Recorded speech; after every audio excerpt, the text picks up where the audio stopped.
इसका सॉल्यूशन यही है कि अगर बीजेपी अगर सिस्टम को सही से नहीं चला सकती है तो सरकार से इस्तीफा दे, और हम जनता से और भारत देश के नागरिक से हम निवेदन करेंगे कि आप एक ऐसे सरकार को चुने जो हमारे हित और अधिकार और हमें संविधान की बात करे और संविधान की रक्षा करे और संविधान के अनुसार ही इस देश को चलाएं। बस यही हमारा जो आज का कॉन्फ्रेंस था ह्यूमैनिटी और कॉन्स्टिट्यूशन का, तो सभी को ये है कि अपने ह्यूमैनिटी जो है, आपके जो ह्यूमन राइट्स हैं, फंडामेंटल राइट्स, उनके बारे में सभी को अवगत होना चाहिए, अपने आप को जानना चाहिए। जानेंगे तो बेहतर होता चला जाएगा ऑटोमेटिक। सर, अधिकतर लोग जो है वो तालीम याफ्ता नहीं है, वो तो कैसे जानेंगे सर? जब आप ये सब लोग अगुवाई नहीं करेंगे तो कैसे जानेंगे? नहीं, उसमें ये है कि हम आसपास के अपने दोस्त या आसपास जो भी रहता है मोहल्ले में, वो पढ़ा लिखा नहीं है, तो उसे हमें जब भी मौका मिले, ये बहुत सारे NGO हैं उनके थ्रू या फिर किसी इंस्टीट्यूशन के थ्रू हमें उनको तालीम देनी चाहिए। और जो नहीं भी है, अगर उसके लायक वो लड़का नहीं, तो उसको हमें हेल्प करनी चाहिए खुद से, आसपास के लोगों को। सर, हिंदुस्तान में धार्मिक तनाव बहुत ज़्यादा है, क्या मैसेज देना चाहेंगे हिंदुस्तान में? नहीं, धार्मिक तनाव से देखिए, धार्मिक तनाव जो पढ़े लिखे लोग होते हैं उनके लिए धार्मिक कोई असर नहीं पड़ता है। हमें खुद से जानना पड़ेगा कि हम धर्म में चल रहे हैं या फिर एक इंसानियत के नाते हमें काम करना चाहिए। धर्म ऑटोमेटिक बीच में नहीं आता है। वो तो अलग चीज़ है कि हम अगर धार्मिक मामले में जाएंगे तो अलग बात है, लेकिन अगर पढ़े लिखे हैं तो धार्मिक मामला बीच में नहीं आता है। जी, क्या कहेंगे? देखिए, ये जो प्रोग्राम रखा गया था वो मेनली था कॉन्स्टिट्यूशन के अवेयरनेस के लिए। अब जो बेसिक कंसेप्ट होता है कॉन्स्टिट्यूशन का, वो आम इंसान को पता नहीं होता है। इस तरह के प्रोग्राम से लोगों के अंदर में जागरूकता आएगी कि जो बेसिक हमारा फंडामेंटल राइट्स है वो क्या है और फंडामेंटल ड्यूटीज़ क्या है। इस तरह का प्रोग्राम होता रहेगा तो लोगों में एक जज्बा पैदा होगा, और जो एजुकेशन पा रहे हैं उनके अंदर में एक जज्बा आएगा कि हम पॉलिटिकल साइंस को किस तरीके से ग्रास्प करें, क्योंकि डेमोक्रेटिक कंट्री में पॉलिटिकल साइंस का बहुत इंपॉर्टेंट रोल होता है। आज जो बच्चे एकेडमिक सेशन में 9, 10, 11, 12 में पढ़ रहे हैं वो पॉलिटिकल साइंस को बहुत ईजी लेते हैं, लेकिन जो बेसिक कंसेप्ट है डेमोक्रेसी का, कॉन्स्टिट्यूशन का जो मेन हट हमारा है प्रीएम्बल, वो सारे बेसिक चीज़ में पढ़ना होता है। तो इस तरह से अवेयरनेस चलती रहेगी। आने वाले टाइम के लिए भारत देश के लिए काफ़ी अच्छा होगा। जितना ज़्यादा अवेयरनेस होगी तो एक जो भाईचारा वो हमेशा के लिए बना रहेगा। प्रोग्राम के ताल्लुक से क्या कहना चाहेंगे? लोग जागरूकता की बात करते हैं लेकिन ज़मीनी तौर पे कुछ दिखता नहीं है वैसे।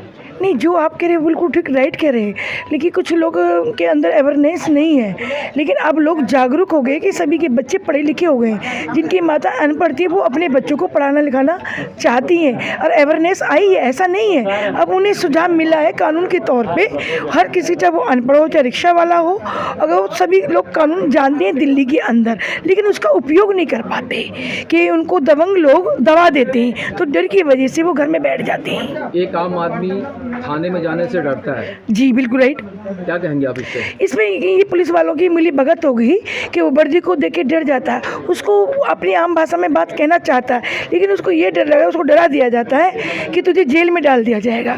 कि आम भाषा जब वो एडवोकेट को साथ में लेके जाएगा वो आम आदमी की पावर बढ़ जाएगी। एक आम आदमी एडवोकेट को अफोर्ड नहीं करेगा जो उनकी फीस होती है। अनेक उनके लिए सरकारी वकील हैं, वो आए, हमारी ऐसी संस्थाएं हैं और हम खुद को अफोर्ड कर सकते हैं। वो नहीं कहता आए तो सही, आपसे पूछे, वकील के पास आए तो वो उसको सुझाव देंगे, फ्री भी कर सकते हैं। नहीं लगता ऐसा कि जो आम तौर पे जो इलाका है, जो रूरल एरिया है खासतौर पे, जी। वहाँ आपको इस तरह से बात करनी चाहिए कि आपको कोई सहयोग की जरूरत है, मेरे पास आइए। करते हैं सहयोग। लोग अपना टाइम वेस्ट करना नहीं चाहते कि कौन कोर्ट कचहरी के चक्कर में पड़े, वो उस चीज़ से डरते हैं। जी बोले सर। मैं Mohammad Alam Siddiqui, advocate, member supreme court bar association. मेरा हेड क्वार्टर है अलीगढ़। जनाब जावेद साहब का बहुत शुक्रगुजार हूँ कि उन्होंने इस तरीके की महफिल सजाई और कॉन्फ्रेंस की, आपस में ब्रदरहुड की। लेकिन आजकल जो ज़रूरत जिस बात की है, पावर 3 हिस्सों में बटा हुआ है। Executive, IAS IPS, police. Number 2 government, legislator. Number 3 judiciary. तो सवाल ये तीनों पावर बराबर पावर के हैं। तो ये IAS IPS पुलिस, ये एक अलग एग्जीक्यूटिव है जो चीज़ों को लागू करती। ये गवर्नमेंट की गुलाम क्यों बनी भाई? आप बात सुनिए मेरी। जो हुकूमत है उसकी ये चमचा क्यों बनी भाई? ये खुद पुलिस अख्तियार सही मानों में कदम क्यों नहीं उठाती? जो 3 पावर हैं जिनको बराबर बराबर की हैसियत है, एग्जीक्यूटिव, लेजिस्लेटिव और जुडिशरी, तो जुडिशरी फिर भी इस वक्त सुप्रीम कोर्ट वगैरह अच्छा काम कर रहे हैं। डी.वाई. चंद्रचूड़ लाए के मुबारकबाद हैं और जज लाए के मुबारकबाद हैं कि वो पब्लिक की बात सुन रहे हैं। तो सवाल ये है कि पुलिस हुकूमत के इशारे में किसी को मार रही, फिरका परस्ती फैला रही। सुप्रीम कोर्ट कह रहा है, सुप्रीम कोर्ट को डिफाई कर रहे। सुप्रीम कोर्ट ये कह रहा है कि फिरका परस्ती कोई बात करे उसके खिलाफ रिपोर्ट करो, पुलिस रिपोर्ट नहीं करती। तो सवाल ये है कि सबसे बड़ा सवाल इस वक्त है बीजेपी हुकूमत में, ये एग्जीक्यूटिव जो है IAS, IPS और पुलिस, ये हुकूमत की गुलाम क्यों बनी गई? उसकी अंडर में क्यों है? सर इसका सॉल्यूशन क्या है? इसका सॉल्यूशन ये है कि बिल्कुल इंडिपेंडेंट रहे, सही फैसला ले। एक आम आदमी जो पढ़ा लिखा नहीं है वो कैसे फैसला ले सकता है? वो तो डरता है। आम आदमी नहीं, एग्जीक्यूटिव IAS, IPS को इंडिपेंडेंट अपने अख्तियारात हुकूमत के बराबर हैं। वो तो हुकूमत के अंडर प्रेशर होते हैं सर। नहीं उन्हें रहना चाहिए। ज़्यादा हुकूमत ट्रांसफ़र कर देगी, हुकूमत क्या बिगाड़ लेगी? जो IAS है मरते दम तक IAS रहेगा। किसी वकील ने बात नहीं बोली। मैं जो है लॉ का जब इम्तहान देता था ये लिखता था कि पावर 3 हिस्सों में बटी। आज उसकी ज़रूरत है कि जो एक पावर है एग्जीक्यूटिव, वो इनके इशारे में लोगों को मार रही, जात पात के भेदभाव के बिना पर। बस यही मुझे कहना था आपका। बहुत जी, मैं अब्दुल कलाम आज़ाद एडवोकेट। मैं इस प्रोग्राम में शरीक हुआ जो इंटेलेक्चुअल का प्रोग्राम था। ये कॉन्फ्रेंस ऑफ नेशन इंटेलेक्चुअल्स के लिए बात हुई। इसमें कॉन्स्टिट्यूशन के ऊपर बात हुई और बात हुई हमें अवेयरनेस के ऊपर बात हुई, अपने हक हकूक़ के बारे में बात हुई। बहुत अच्छा लगा और क्योंकि ये शुरुआत है और लोगों में बहुत जागरूकता आई है। यहाँ पे महिलाएं भी थीं बराबर उसमें थी और उनका भी ज़ोर ज़बरदस्त था। उन काफ़ी यहाँ पर संस्थाएं भी आई हुई थी और काफ़ी एडवोकेट्स भी आए हुए थे, जस्टिस भी यहाँ पे आए थे। तमाम जो है धर्मों के जो है जो मौलवी हैं और संत हैं वगैरह सब लोग आए हुए थे और हिंदू मुस्लिम सिख ईसाई की एकता यहाँ पर दिखाई दी। इस मंच से पैगाम क्या गया सर? इस मंच से पैगाम ये गया है कि एक तो एकता का पैगाम गया है, दूसरा कॉन्स्टिट्यूशन अपने आप में एक अपने आप में दिखाता है कि सब समान है, समानता का पैगाम गया है। और यहाँ से एक पैगाम गया है कि किसी के लिए भी भले के लिए काम करना है तो भेदभाव नहीं देखना है, हिंदू मुस्लिम नहीं देखना है, सबके लिए काम करना है। यहाँ पर एक और जो है सब जन मंच का जो है यहाँ पर ऐलान किया गया, उसमें जो बातें बताई गई 5 बातें बताई गई कि सबको एक जो कोई मुसीबत में होगा ये मत देखना कि हिंदू है मुसलमान है, क्या भेदभाव के बिना उसकी मदद करनी है। कोई अगर ऊपर तरक्की कर रहा है तो उससे खुश होना है, उसको परेशान नहीं करना है, टांगें नहीं खींचनी है उसकी और आगे अपने बढ़ना है। यूनिटी होगी तो आगे बढ़ पाएंगे और एक अच्छी जो है डायमेंशन दे पाएंगे अपने मुल्क को। आज के हालात में मुसलमानों के जो हालात हैं जी दयनीय है सर। जी सर, मुसलमानों की जो दयनीय हालात हैं वो उनकी एजुकेशन की वजह से हैं। अगर उनकी एजुकेशन बढ़ जाएगी, उनको टेक्निकल हो जाएंगे वो लोग, तो ये दिक्कतें आनी बंद हो जाएंगी। देखिए जो चीज़ है वो चल रहा है कि मज़हब के नाम पर जो बातें चल रही हैं, राजनीतिक बातें हैं, वो मैं करना भी नहीं चाहूँगा कि यहाँ पर जो है सिर्फ एक ही बात कही गई है, राजनीति के उस मौजू की हुई टांग तोड़ दी गई है जिसमें सांप्रदायिकता बात कही गई है। क्योंकि यहाँ मोहब्बत की बात कही गई है, जो है मिलन की बात कही गई है और जो भाईचारे की बात कही गई है, तो उस सांप्रदायिकता, उस नफ़रत पर एक बहुत ज़बरदस्त तमाचा है, चोट है उसके ऊपर। सर हिंदुस्तान की आधा से ज़्यादा आबादी अनक्वालिफाइड है और जब वो थाने में जाते हैं या पुलिस वालों को देखते हैं तो वैसे भी उनकी हालत ख़राब हो जाती है। जब FIR वो दर्ज करते हैं तो उनको डर लगता है कि मुझे ये ख़त्म करना है तो उसके लिए भी पैसे देने होते हैं। क्या सोल्यूशन है सर इसका आपकी नज़र में? आप एडवोकेट हैं। बिल्कुल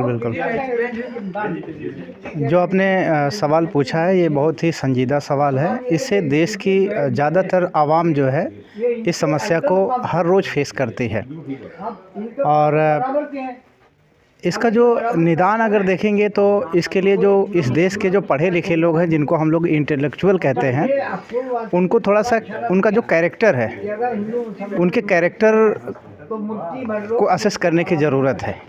क्योंकि किसी भी देश के समाज के पढ़े लिखे लोग ही उस देश की दिशा और दशा बदलते हैं। और अगर पढ़े लिखे लोग अपने चरित्र के अनुसार अपनी जिम्मेदारियों का निर्वाह करें, चाहे वो पुलिस महकमे के लोग हैं, पुलिस महकमे में भी बिना पढ़े लिखे कोई भर्ती होता नहीं है, चाहे किसी भी डिपार्टमेंट में ले लें, तो ये बेसिक समस्या क्या है, उनके चरित्र की समस्या है, जिसके कारण क्या है कि हमारे देश की जो आवाम है, जिसको पढ़ने लिखने का मौका नहीं मिला, उसके साथ जुर्म ज़्यादती होती है।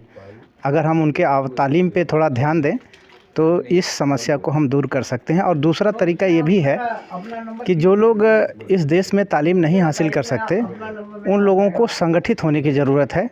अगर वो किसी एक बैनर के तले संगठित होते हैं तो क्योंकि संगठन में भी शक्ति होती है, क्योंकि बड़े बड़े सूरमा लोग संगठन के सामने धराशायी हो जाते हैं। और चूँकि बाबा साहब अम्बेडकर ने डेमोक्रेसी का यहाँ रास्ता बताया है, डेमोक्रेसी के तहत संविधान में जो हमको यूनाइट होने का राइट है, तो हम यूनाइट होके भी अपने जो राइट्स हैं उसके लिए असर्ट कर सकते हैं, हम उसके लिए आगे बढ़ सकते हैं। मैं इस सम्मेलन के माध्यम से मैं मैसेज ये देना चाहता हूँ कि मुख्य रूप से संविधान के ऊपर चर्चा हुई, और संविधान में हम जानते हैं कि संविधान में हमारे देश की सिस्टम है, हमारे देश की जो सरकार है उसकी पावर, उसका एग्जीक्यूटिव करने की जो अथॉरिटी है, और समाज के लोगों की जो राइट्स है, देश की जो जनता है उसको कैसे अधिकारों को प्रोटेक्ट किया जाए। यहाँ लॉ एंड ऑर्डर तो है नहीं, आपके सामने की बात है अभी कि एक आदमी को सरेआम पुलिस के सामने गोली मार दी गई। तो देखिए, अगर हम लॉ एंड ऑर्डर की बात करते हैं तो लॉ एंड ऑर्डर डिपेंड करता है हम कैसे गवर्नमेंट को बनाए हैं और गवर्नमेंट कैसे लॉ एंड ऑर्डर को इम्प्लीमेंट करता है,